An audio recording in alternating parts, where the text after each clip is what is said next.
सोनम रिया के चाचा की लड़की होती है, जो कि शहर में पली बड़ी थी। वहीं रिया गांव में ही पली बड़ी होती है। ऐसे में सोनम तो अमीर होती है, लेकिन रिया के पापा गरीब होते हैं।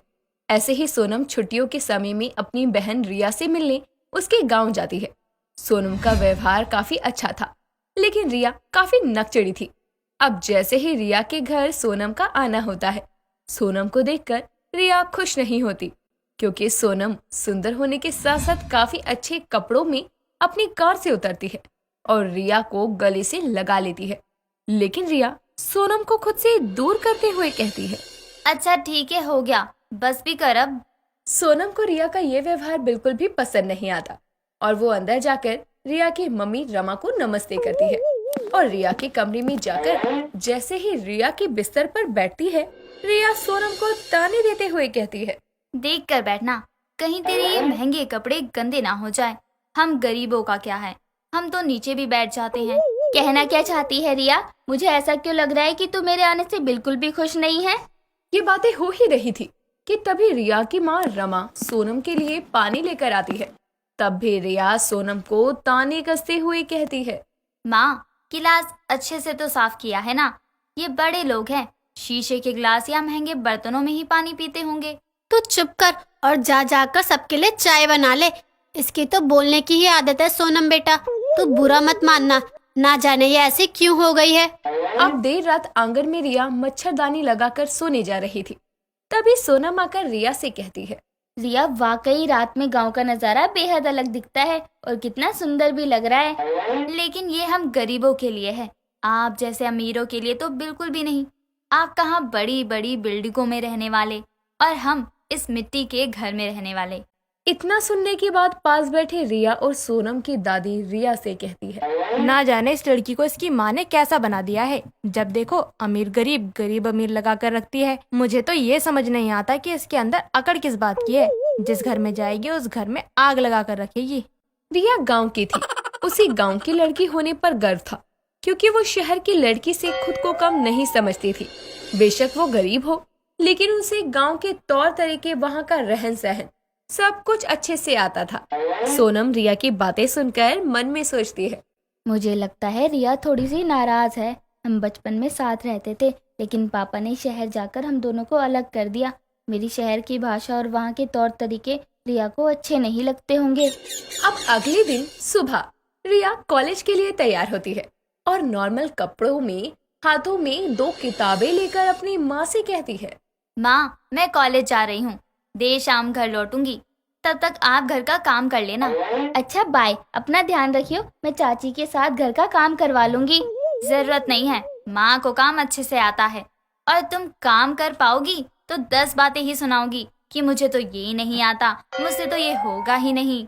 इतना कहकर वो कॉलेज जाती है। देर शाम रिया कॉलेज से आती है और सोनम रिया का इंतजार कर रही थी। तभी रिया आते ही अपनी माँ को कहती है, माँ, आपको पता है इस बार मेरे कॉलेज में एक क्विज कंपटीशन है जिसकी प्राइज मनी 5,000 है, लेकिन इसके लिए मुझे पहले पढ़ना पड़ेगा। इसमें कौन सी बड़ी बात है ना सोनम? वो तुझे अच्छे से पढ़ा देगी। शहर की पढ़ाई तो और अच्छी होती है। रहने दो माँ, इससे पढ़ने से तो अच्छा ये होगा कि मैं क्विज कॉन्टेस्ट में पार्ट ही ना लूं। मुझे तो कोई आपत्ति नहीं है तुम्हें बताने में, लेकिन तुम मुझे हमेशा गलत समझती हो। बस एक बार ट्राई कर लो, अगर मैं अच्छा ना बताऊं तो मुझसे कभी कुछ मत पूछना।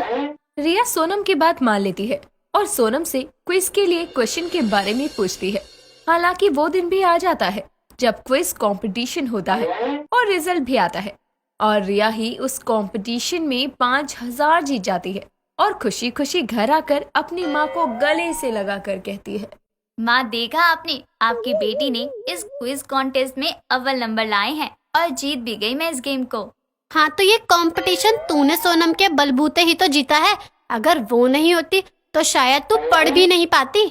माँ, जरूरी है क्या उसी की वजह से मैं ये गेम जीती हूँ? ऐसा कुछ भी नहीं है, उसने तो बस मुझे समझाया था और समझना तो मेरे ऊपर था ना, तो सोनम ने नहीं किया ये सब, समझी आप? हाँ, तुझे कभी सोनम से खुशी हुई है? जो अब होगी बेशक तू उसकी वजह से जीती हो। रिया को ये बात बहुत बुरी लगती है। हालांकि वो अब भी सोनम को थैंक्स तक नहीं करती। अब देर रात रिया चाउमीन खाने के लिए छुरी और कांटे का इस्तेमाल कर रही थी। बेशक उससे वो खा नहीं पा रही थी, लेकिन वो सोनम को दिखाने के लिए ये सब कर रही थी। तभी कुंती, जो कि रिया और सोनम की दादी है, रिया से कहती है, आता जाता कुछ नहीं है, लेकिन इसे दिखावा करना बहुत अच्छे से आता है। देखो, छुरी और कांटा तो ऐसे लिए बैठी है, लेकिन कुछ हो नहीं पा रहा है इससे। दीदी आप तो कुछ बोलो ही मत। आपने क्या मुझे पागल समझ रखा है? नहीं, तू तो गवार है और एक नंबर की मूर्ख है, मूर्ख। अब रिया, सोनम और रमा अगली रोज मार्केट जाते हैं, जहाँ सोनम कई सारी चीजें खरीदती है और रमा सोनम से कहती है, रिया तुम हमारे घर आई हो तो जो तुम्हें लेना है ले सकती हो, पैसे मैं दूंगी। हाँ सोनम, पैसे तो माँ ही देंगी क्योंकि आप हमारे घर मेहमान हैं। बेशक माँ ने मुझे आज तक कुछ ना दिलाया हो। लेकिन जब हिसाब की बारी आती है तो दुकानदार सामान के दुगने रेट बताता है और रिया भी उस दुकानदार को पैसे देने के लिए तैयार हो जाती है। दरअसल सोनम के हिसाब से सामान 500 का होता है, लेकिन वो 800 मांग रहा था। तभी सोनम रिया के हाथ से पैसे छीनते हुए रिया से कहती है, मुझे लगता है कि तुम सामान के ज्यादा पैसे दे रही हो। पहले एक बार पैसे जोड़ तो लो। मैंने जोड़ लिए हैं और तुम्हारे बीच में बोलने की जरूरत नहीं है। मुझे भी हिसाब किताब करना अच्छे से आता है। इसमें लड़ने वाली क्या बात है? आप लोग पैसे दीजिए, और भी ग्राहक हैं, उन्हें भी सामान देना है। तभी सोनम जिद करने लगती है और दुकानदार को दोबारा हिसाब करके बताने को कहती है, लेकिन रिया सोनम से लड़ने लगती है और रमा बीच में कहती है, सोनम बोल रही है तो सही होगा। रिया तू एक मिनट रुक जा, दोबारा हिसाब करने दे। रिया को ये बातें बुरी लग जाती है।